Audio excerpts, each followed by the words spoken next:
This is the Lionel Commodore Vanderbilt. The number is 1689E. It was made about 1937, 1936, 1937 by Lionel. And it had this 2-4-2 wheel configuration. Then it had a tender on it. This one is a 1689T. If it was a W, it'd be a whistle tender. This one is not. And then it had 4 passenger cars.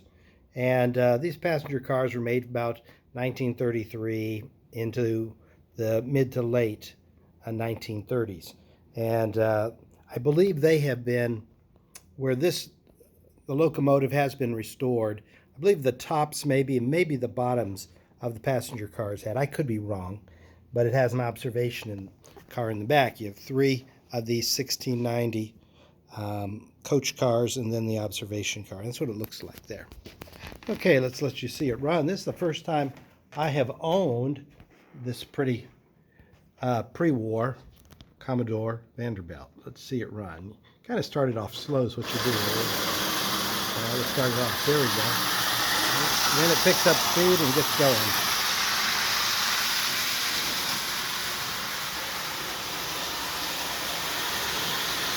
Again, there's no whistle on this one.